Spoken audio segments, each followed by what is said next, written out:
నమస్తే welcome to Disha TV ముందుగా headlines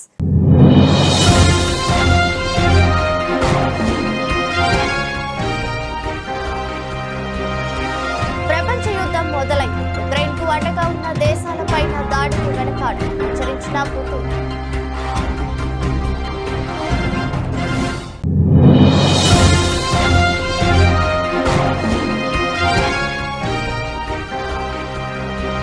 మహాపీఠం మహాయుతిదే సంబరాలు షురు చేసిన కూటమి నేతలు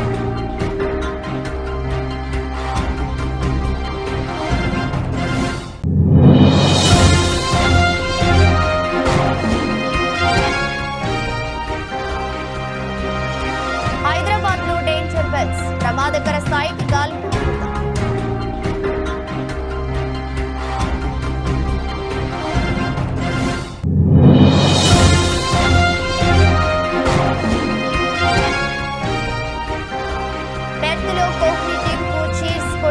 అనుష్క శర్మ ఆస్ట్రేలియా టెస్టులో ప్రేక్షకుల గ్యాలరీలో సందడి చేసిన అనుష్క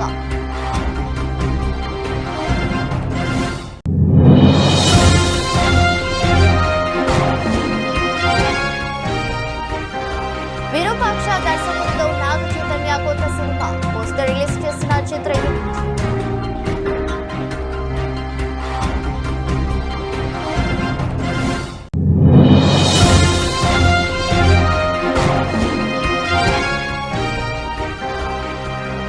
కార్పొరేటర్లకు ఆదాయ శాఖ పెట్టుబడులపై పునరాలోచనలు విదేశీ మదుపరులు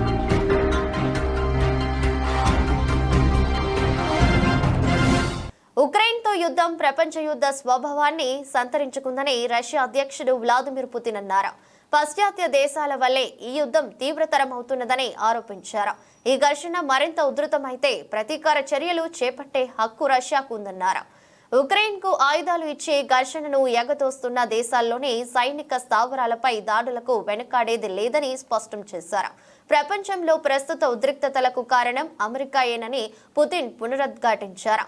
ఇదిలా ఉండగా రష్యా కొత్త బాలిస్టిక్ మిసైల్ ను మోహరించిన నేపథ్యంలో శుక్రవారం జరగవలసిన ఉక్రెయిన్ పార్లమెంటు సెషన్ రద్దయింది. ఉక్రెయిన్ అధ్యక్షుడు జెలెన్స్కీ కార్యాలయం స్టాండర్డ్ సెక్యూరిటీ మేజర్స్ ప్రకారం కార్యకలాపాలను కొనసాగిస్తోంది. తన కొత్త ప్రయోగాత్మక హైపర్సోనిక్ క్షిపణిని ఉక్రెయిన్ పై ప్రయోగించినందుకు రష్యాపై చర్యలు తీసుకోవాలని ప్రపంచ దేశాల నేతలను ఉక్రెయిన్ అధ్యక్షుడు జెలెన్స్కీ కోరారు. నిజమైన శాంతి కోసం రష్యాను ప్రపంచ దేశాలు కోరాలని బల ప్రయోగం ద్వారా మాత్రమే అది సాధ్యమవుతుందని అన్నారు. 2024లో మూడో ప్రపంచ యుద్ధం ప్రారంభమైందని ఉక్రెయిన్ మాజీ military commander in chief Valery జులెన్స్కీ తెలిపారు. ఉక్రెయిన్ యూపీ 100 అవార్డు కార్యక్రమంలో ఆయన మాట్లాడుతూ ఈ యుద్ధంలో రష్యా నియంతృత్వ మిత్రులు పాల్గొంటున్నందువల్ల ఇది అంతర్జాతీయ స్థాయికి విస్తరించిందని చెప్పవచ్చునన్నారు. ఉత్తర కొరియా సైన్యం ఉక్రెయిన్ ముందు నిలిచిందని, ఇరానియన్ షాహీదీస్ బాహటంగానే ఉక్రెయిన్ ప్రజలను చంపుతున్నారని తెలిపారు. చైనా ఆయుధాలు యుద్ధంలో కనిపిస్తున్నాయని చెప్పారు.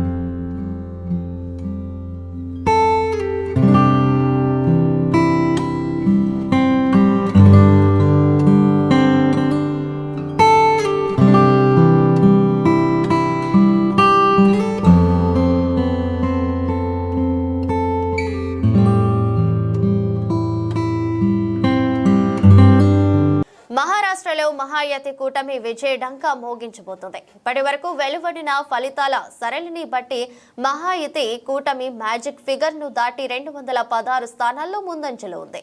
మరో 4 స్థానాల్లో గెలుపు ఖరారైంది. ఇక ప్రతిపక్ష మహా వికాస్ అఘాడీ కూటమి కేవలం 52 స్థానాల్లో మాత్రమే ముందంజలో కొనసాగుతుంది. ఈ నేపథ్యంలో మహాయుతి కూటమి నేతలు సంబరాలు షురూ చేశారు. సీఎం ఏక్నాథ్ షిండే, డిప్యూటీ సీఎంలు దేవేంద్ర ఫడ్నవీస్, అజిత్ పవార్, ఇతర కీలక నేతల నివాసాలు, పార్టీ కార్యాలయాల వద్ద సందడి వాతావరణం నెలకొంది. కార్యకర్తలు ఢోలు వాయిస్తూ పటాసులు కాలుస్తూ సందడి చేస్తున్నారు. ఒకరికొకరు మిఠాయిలు తినిపించుకుంటూ గెలుపును సెలబ్రేట్ చేసుకుంటున్నారు. ఇందుకు సంబంధించిన వీడియోలు ప్రస్తుతం వైరల్ అవుతున్నాయి.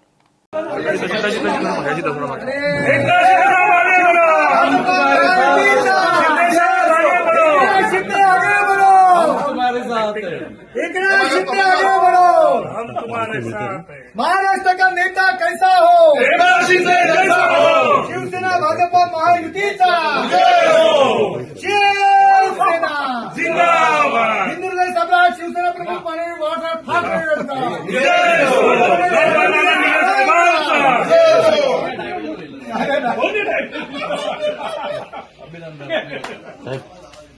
लाडकी बहीण योजनेचा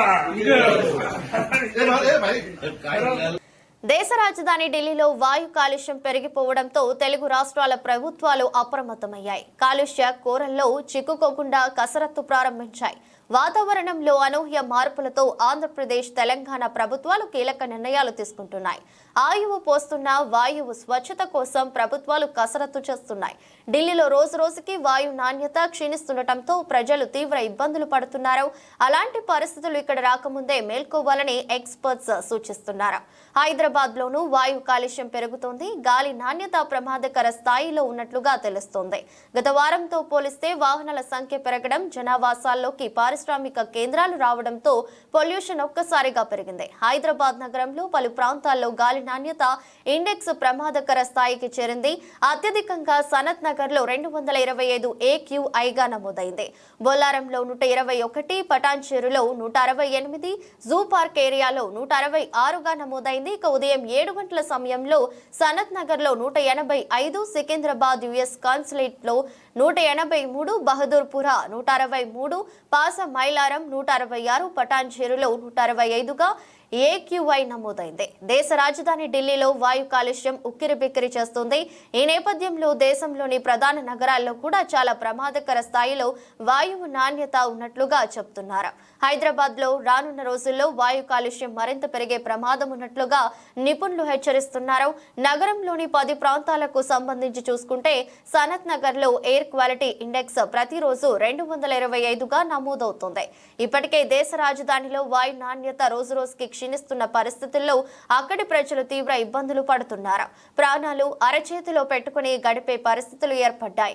ఇంటి నుంచి బయటకు వచ్చేందుకు భయపడే పరిస్థితి ఉంది. హైదరాబాద్ లో వాహనాల సంఖ్య రోజు రోజుకి పెరిగిపోతుంది. దీంతో నగరంలోనూ వాయు నాణ్యత క్షీణిస్తుంది. గత 10 ఏళ్లతో పోల్చుకుంటే గడిచిన 2 ఏళ్లుగా హైదరాబాద్ నగరం కూడా ప్రమాద గంటికలు మోగించే అవకాశం ఉన్నట్లుగా నిపుణులు హెచ్చరిస్తున్నారు. ఇప్పటికే ఢిల్లీతో పాటు దేశంలోని ప్రధాన నగరాల్లోనూ డేంజర్ బెల్స్ మోగుతున్నాయి. ఈ పరిస్థితుల్లో తెలంగాణ సర్కార్ అలర్ట్ అయింది. రానున్న రోజుల్లో కాలుష్య తీవ్రతను తగ్గించేలా అడుగులు వేస్తోంది. కార్బన్ ఉద్గారాల సంఖ్య తగ్గించేందుకు కసరత్తు చేస్తోంది. ఇందులో భాగంగా ఈవీలను ప్రోత్సహించేందుకు ప్రభుత్వం ప్లాన్ చేస్తోంది.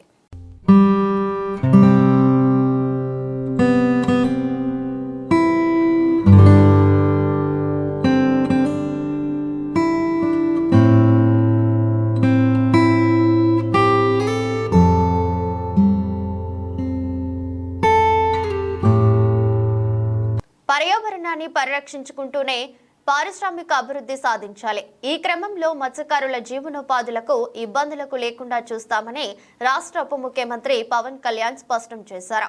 సముద్ర తీరం వెంబడి ఉన్న పరిశ్రమలు వ్యర్థాలను శుద్ధి చేసి నిర్దేశిత ప్రాంతంలోనే వాటిని వదిలేలా చూడటం ద్వారా మత్స్య సంపదకు విఘాతం కలగకుండా చర్యలు చేపడతామన్నారు. శుక్రవారం సాయంత్రం ఉప ముఖ్యమంత్రి క్యాంపు కార్యాలయంలో మత్స్యకార ప్రతినిధులు, ప్రజా ప్రతినిధులు పవన్ కళ్యాణ్ తో సమావేశమయ్యారు. మత్స్యకారులు ఎదుర్కొంటున్న సమస్యలను వివరించారు. చమురు సంస్థలు సహజ వాయు నిక్షేపాల కోసం సాగిస్తున్న తవ్వకాల మూలంగా చేపల వేటకు ఇబ్బందులు వస్తున్నాయని, మత్స్య సంపద దెబ్బతింటుందని తెలిపారు. కొన్ని ప్రాంతాల్లో పరిహారం ఇచ్చారని, మరికొన్ని చోట్ల ఇవ్వలేదని ఉప ముఖ్యమంత్రి వర్యులు దృష్టికి తీసుకువచ్చారు. మత్స్యకారులకు గత ప్రభుత్వంలో సబ్సిడీలు కూడా సక్రమంగా అందలేదని తెలిపారు. ఉప ముఖ్యమంత్రి పవన్ కళ్యాణ్ మత్స్యకార ప్రతినిధులు తెలిపిన సమస్యల పరిష్కారానికి కూటమి ప్రభుత్వం తగిన కార్యాచరణ సిద్ధం చేస్తుందన్నారు. చమురు కంపెనీల నుంచి ప్రభావిత ప్రాంతాలు అన్నింటా పరిహారం అందేలా చూస్తామని, అధికారులతో సమీక్ష చేపడతామని తెలిపారు. ఆంధ్ర విశ్వవిద్యాలయంలోని ఓషనోగ్రఫీ ప్రొఫెసర్లు, మత్స్యశాస్త్ర నిపుణులు సంబంధిత అధికారులతో అధ్యయనం చేయడంతో పాటు ఫిషరీస్, ఇండస్ట్రీస్, పీసీబీ అధికారులతో సమీక్ష నిర్వహిస్తామని చెప్పారు. ఈ సమావేశంలో ప్రభుత్వ విప్ బొమ్మిడి నాయకర్, పుదుచ్చేరి మాజీ మంత్రి మల్లాడి కృష్ణారావు, ఎమ్మెల్యేలు వనమాడి కొండబాబు, దాట్ల బుచ్చిబాబు, పంతం నానాజీ, ఎమ్మెల్సీ పిడుగు హరిప్రసాద్, మత్స్యకార ప్రతినిధులు పాల్గొన్నారు.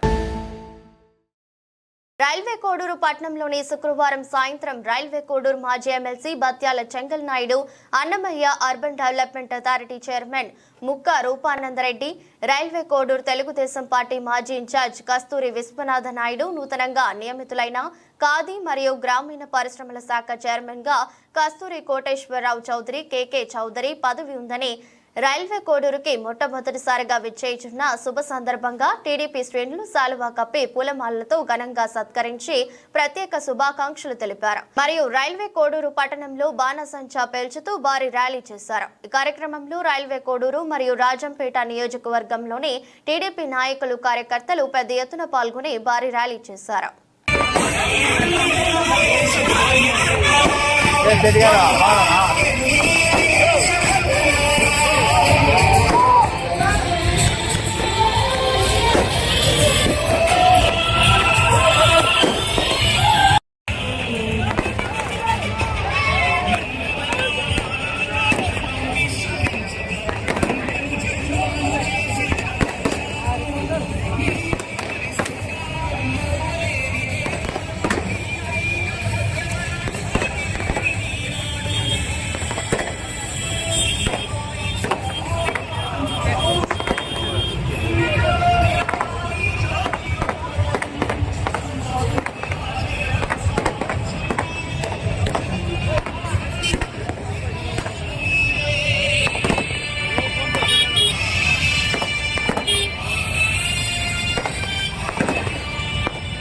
సిద్దిపేట జిల్లా గజ్వేల్ పట్టణంలో సిద్దిపేట జిల్లా బీజేపీ అధ్యక్షులు గంగాడి మోహన్ రెడ్డి మీడియా సమావేశంలో మాట్లాడుతూ కాంగ్రెస్ ప్రభుత్వం 1 సంవత్సరం పూర్తి చేసుకుంది. రేవంత్ రెడ్డి ఎన్నికల్లో ఇచ్చిన హామీలు అమలు చేయడంలో పూర్తిగా విఫలమైంది. 1-2 ప్రారంభించిన గ్యారంటీ అమలు చేయలేకపోయింది. గత బీఆర్ఎస్ ప్రభుత్వ పాలన ఏ విధంగా ఉందో అదే విధంగా కాంగ్రెస్ పాలన ఉంది. కొనుగోలు కేంద్రాలు ఇంతవరకు ప్రారంభించాలనే లేదు. రైతులు 25%కు పైగా దళారులకు అమ్మేసుకున్నారు. 500 బోనస్ ఇస్తానన్న హామీ ఇవ్వలేదు. మహిళలకు ఇస్తానన్న హామీ, కళ్యాణ లక్ష్మి, తులం బంగారం ఇస్తానన్న రేవంత్ రెడ్డి ఇంతవరకు ఇవ్వలేదు. మోదీ ప్రభుత్వంలో దేశాన్ని ముందుకు తీసుకెళ్తే రాష్ట్రాన్ని రేవంత్ రెడ్డి వెనక్కి తీసుకెళ్తున్నారు. ఈ కార్యక్రమంలో బీజేపీ రాష్ట్ర నాయకులు ఎరుపుల వెంకటరమణ, పుదారి నందన్ గౌడ్, ఎల్లు Rama Reddy, BJP Medak parliament co convener Nalagama Srinivas, BJP Siddipet జిల్లా ఉపాధ్యక్షులు కుడికియాల రాములు, బీజేపీ ఎస్సీ మోర్చా అధ్యక్షులు శివకుమార్, సిద్దిపేట జిల్లా కార్యదర్శి శశిధర్ రెడ్డి, గజ్వేల్ పట్న అధ్యక్షులు దేవులపల్లి మనోహర్ యాదవ్, మండలాల పంజాల అశోక్ గౌడ్, రామ్రెడ్డి, బాలరెడ్డి, సంపత్ రెడ్డి, ఐలయ్య యాదవ్, మన్నే శ్రీనివాస్, నీల సత్యం, అసెంబ్లీ కో కన్వీనర్ సురేష్, నాయకులు కోదండం శ్రీనివాస్ రెడ్డి, కట్ట భాగ్యలక్ష్మి, పెండ్యాల శ్రీనివాస్, నాయని సందీప్, నాయకులు, కార్యకర్తలు తదితరులు పాల్గొన్నారు.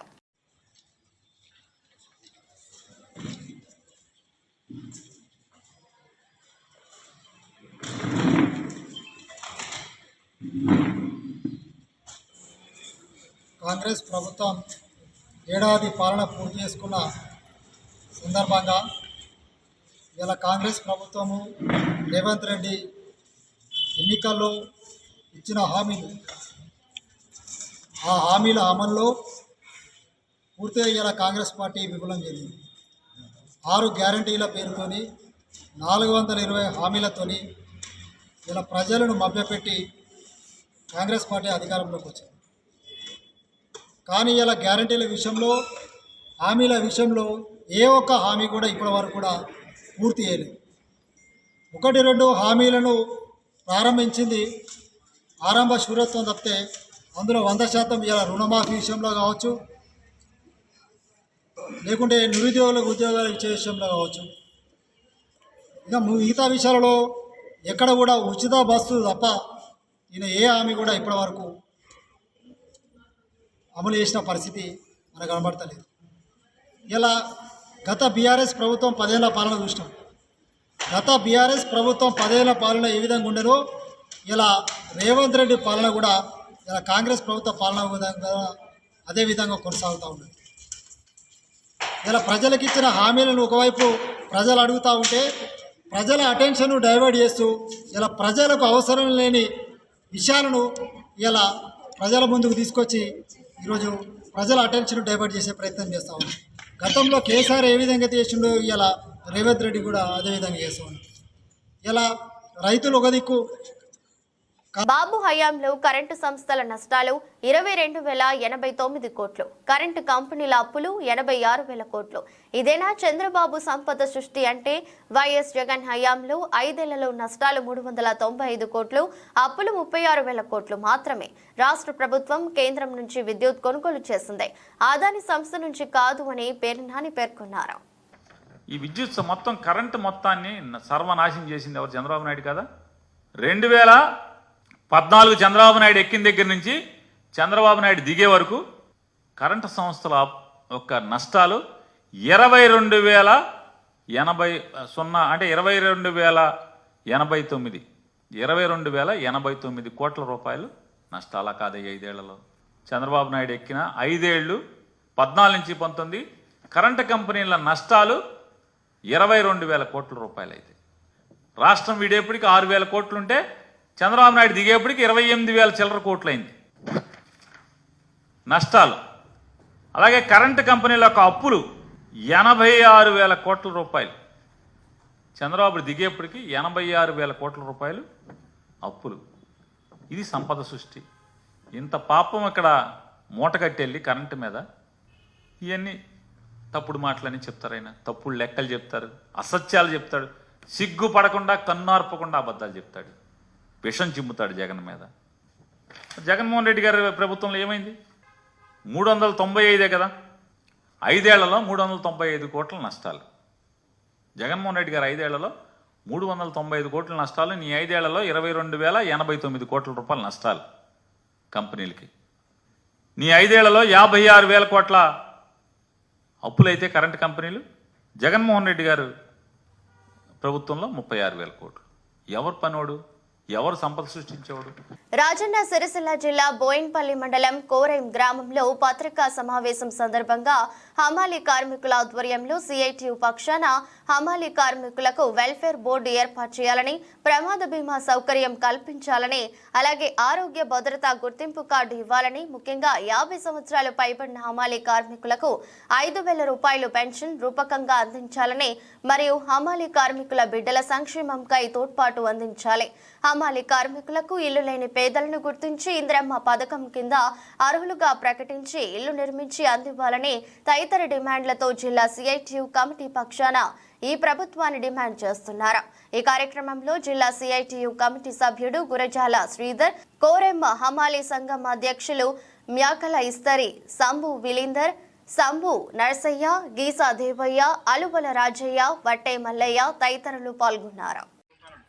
ఈరోజు రాజన్న సిరిసిల్ల జిల్లా బోయిన్పల్లి మండలం కోరెం గ్రామంలో హమాలీ కార్మికుల ఆధ్వర్యం లోపల సిఐటియు ఆధ్వర్యం లోపల హమాలీ కార్మికులకు వెల్ఫేర్ బోర్డు ఏర్పాటు చేయాలని గత కొన్ని సంవత్సరాలుగా గత ప్రభుత్వం లోపల ఇప్పుడున్న ప్రభుత్వంలో కూడా అనేక సందర్భాలలో పోరాటాలు చేసినా కూడా ఈ చిత్తశుద్ధి లేని ప్రభుత్వాలు కార్మికుల శ్రమ దోపిడి దోచుకుంటుందే తప్ప కానీ మరి కార్మికుల సంక్షేమం పట్ల ఏ ప్రభుత్వాలు కూడా పట్టించుకున్న పాపాన పోలేదు. మరి గత కొన్ని సంవత్సరాల నుంచి వీరికి వెల్ఫేర్ బోర్డు ఏర్పాటు చేయాలి, అలాగే ప్రమాద బీమా సౌకర్యం కల్పించాలి, అలాగే వాళ్ళకి ఆరోగ్య భద్రత కార్డు ఇప్పించాలని చెప్పి ఎన్నో సందర్భాలలో దఫలుగా గత ప్రభుత్వంలో టీఆర్ఎస్ ప్రభుత్వంలో కూడా పోరాటాలు చేసిన సందర్భాలు ఉన్నాయి. ఇప్పుడు కాంగ్రెస్ ప్రభుత్వం కూడా మేము అధికారంలోకి వస్తే కార్మికుల పక్షపాతం అని చెప్పుకుంటున్నాం. మరి ఇలా తెలంగాణ రాష్ట్రంలో కాంగ్రెస్ ప్రభుత్వం అధికారంలోకి వచ్చి సంవత్సర కాలం పూర్తిగా వస్తున్నా కూడా కార్మికుల విషయంలో కూడా ఎక్కడ కూడా స్పష్టత అనేది లేకుండా మరి ఎన్నో సంక్షేమాల రూపం లోపల కొన్ని వేల వందల కోట్లు ఖర్చు పెడుతుందని చెప్పుకుంటున్న ప్రభుత్వం మరి కార్మికుల సంక్షేమానికి మరి ఏమాత్రం కూడా శ్రద్ధ చేయకుండా మరి తూతు మంత్రంగా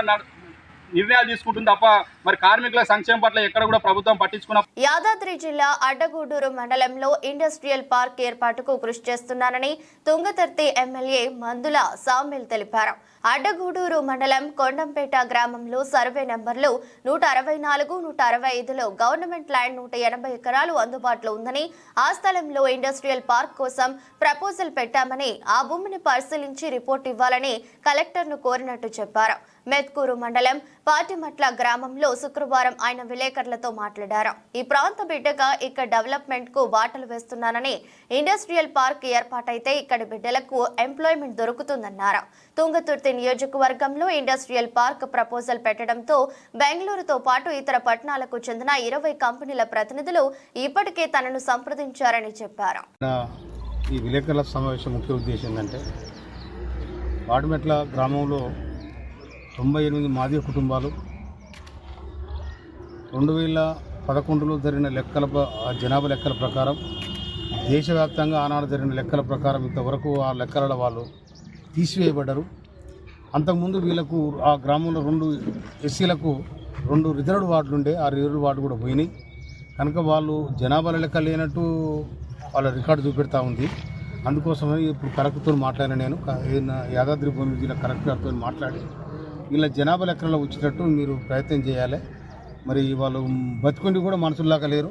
తర్వాత ఊరై ఉండి ఊరు లేదు కనుక ఆ స్థానికంగా వాళ్ళు మొత్తం లేనట్టే ఉన్నది లెక్కలలో. కనుక మీరు దాని లెక్కలు తీసుకొచ్చి చెప్తే కలెక్టర్ గారు, గౌరవ యాదాద్రి కలెక్టర్ గారు ఏం చెప్పారంటే, ఇప్పుడు బీసీ గణన జరుగుతాయి, ఇప్పుడు జనాభా లెక్కలు జరుగుతూ ఉన్నాయి, మన దగ్గర బీసీ గణన జరుగుతూ ఉంది కాబట్టి ఆ లెక్కలను ఇంటింటికి వచ్చి సర్వే చేసుకుంటారు. ఈ సర్వేలో అది కొట్టేయబడుతుంది, మీ లెక్క మీకు వస్తుందని కూడా వారు భరోసా చేయడం జరిగింది.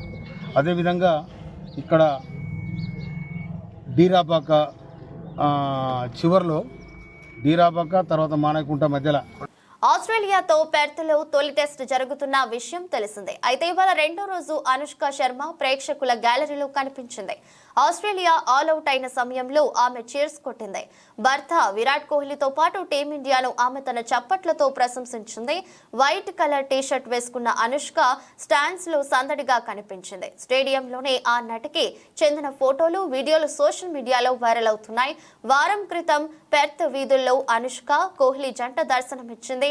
ఓ కాఫీ షాపులో కాఫీ తాగుతున్న దృశ్యాలు చిక్కాయి. ఆ ఫోటోల్లో కూతురు వామిక కూడా ఉన్నది. పింక్ స్వెటర్, బ్లూ డెనిమ్ వేసుకుని అనుష్క కనిపించగా ఆలివ్ గ్రీన్ టీషర్ట్ లో విరాట్ దర్శనమిచ్చారు. ముంబై విమానాశ్రయం నుంచి అనుష్క, కోహ్లీ వెళ్తున్న దృశ్యాలు కొన్ని రోజుల క్రితం వైరల్ అయిన విషయం తెలిసిందే. 2017 డిసెంబర్ 11వ తేదీన అనుష్క, విరాట్ పెళ్లి చేసుకున్నారు. ఆ జంటకు అకాయ్, వామిక పిల్లలు ఉన్నారు.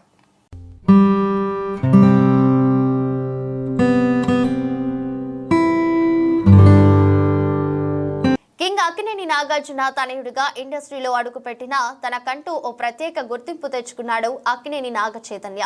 జయాపజయాలతో సంబంధం లేకుండా విలక్షణ సినిమాలను చేస్తూ వస్తున్నారు. ప్రస్తుతం ఆయన చందు మొండేటి దర్శకత్వంలో తండేల్ మూవీలో నటిస్తున్నారు. సాయి పల్లవి హీరోయిన్ గా నటిస్తుండగా అల్లు అరవింద్ సమర్పణలో గీతా ఆర్ట్స్ బ్యానర్ పై బన్నీవాసు ఈ చిత్రాన్ని నిర్మిస్తున్నారు. కాగా నేడు నాగ చైతన్య బర్త్డే. ఈ సందర్భంగా ఆయన నటించనున్న కొత్త సినిమాకు సంబంధించిన అప్డేట్ వచ్చింది. నాగ చైతన్య కెరీర్ లో 24వ సినిమాగా ఈ మూవీ తెరకెక్కనుంది. విరూపాక్ష ఫేమ్ కార్తిక్ దండు దర్శకత్వంలో ఈ సినిమా రూపుదిద్దుకోనుంది. మైథలాజికల్ థ్రిల్లర్ తెరకెక్కనున్నట్లు చిత్ర బృందం తెలిపింది. వెంకటేశ్వర సినీ, సుకుమార్ రైటింగ్స్ సంయుక్తంగా ఈ చిత్రాన్ని నిర్మిస్తున్నాయి. ఈ విషయాన్ని తెలియజేస్తూ చిత్ర బృందం ఓ పోస్టర్ ను పంచుకుంది. ఈ పోస్టర్ లో ఒక అద్భుతమైన కన్ను ప్రతీకతో పాటు రాక్ క్లైంబింగ్ టూల్స్ తో ఓ పర్వతంపై నిలబడి ఉన్న నాగ చైతన్య కనిపించారు. ఈ పోస్టర్ ఆకట్టుకుంటుంది. భారీ బడ్జెట్ తో తెరకెక్కనున్న ఈ మూవీ షూటింగ్ డిసెంబర్ లో ప్రారంభించనున్నట్లు చిత్ర బృందం తెలియజేసింది. అజనీష్ లోక్నాథ్ సంగీతాన్ని అందిస్తున్నారు. ఈ మూవీలో ఇంకా ఎవరెవరు నటిస్తున్నారు అనే విషయాలను త్వరలోనే వెల్లడించనున్నట్లు చిత్ర బృందం తెలిపింది.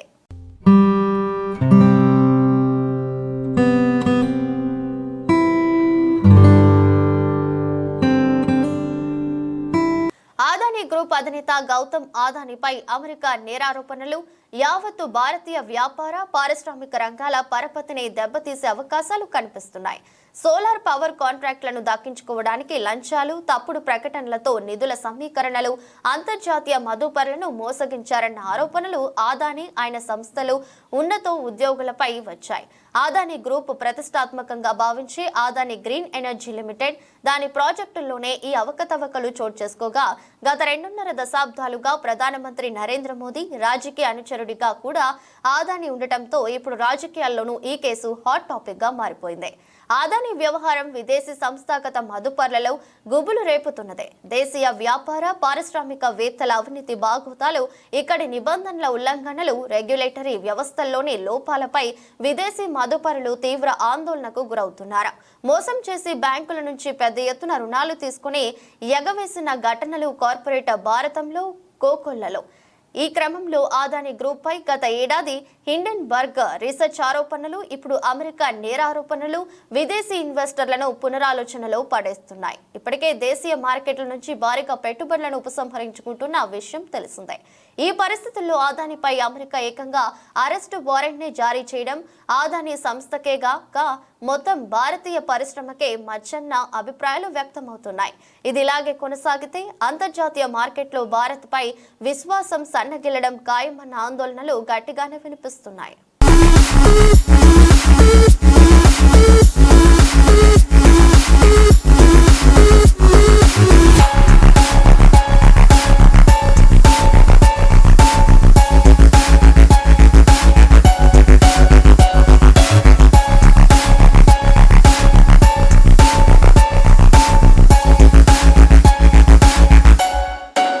వార్తలు ముగించే ముందు మరోసారి హెడ్లైన్స్.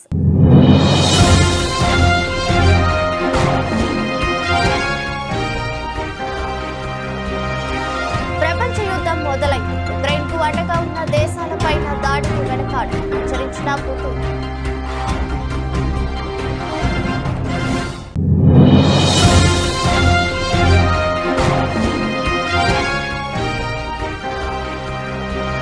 మహాపీఠం మహాయుతిదే సంబరాలు షురు చేసిన కూటమి నేతలు.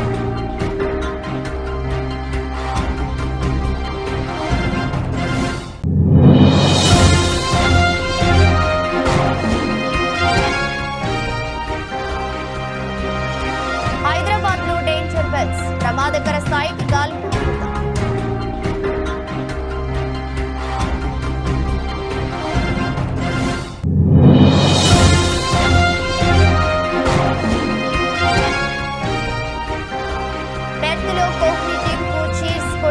అనుష్క శర్మ ఆస్ట్రేలియా టెస్టులో ప్రేక్షకుల గ్యాలరీలో సందడి చేసిన అనుష్క.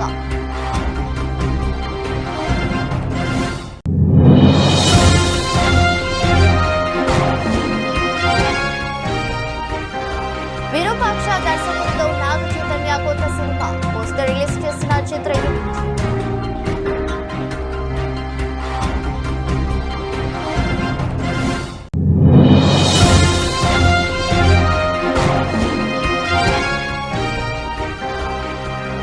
కార్పొరేటర్లకు ఆదాని శాఖ పెట్టుబడులపై పునరాలోచనలు విదేశీ మదుపరులు.